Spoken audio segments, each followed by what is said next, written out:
Do'stlar, ko'raveramizmi? Bugungi obyektimizni stabilizator ustalari kelgan, ko'chadan usta kelgan elektr masalasi topolmagan aybi. Videoni oxirigacha ko'rsanglar, hammasini tushuntirib beraman. Hozirgi paytda keldik obyektimizda. Ko'p narsalarni hammasini olib tashlab, kerakli narsalarni qo'yib, akkuratni ish qilib beramiz. Ko'p narsa o'rnatib, qalin simli tortish umuman yo'q. Chotki hamma ishimizni qilib beramiz. S200 modelimizni o'rnatamiz. Haligacha sotuvda bor, bemalol zakaz qilsanglar bo'ladi, chotki qilib o'rnatib beramiz. Aloqaga chiqaverasiz do'stlar.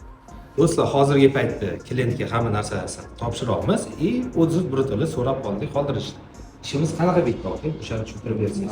Rahmat Diyorbek, mana aytgan va'dalardan chiqdilar. Tokimiz 120-130 kelardi. Mana hozir kelib qo'yib berdilar. Hammasi chotki, yaxshi. Bizni xursandmiz. Diyorbekka katta rahmat.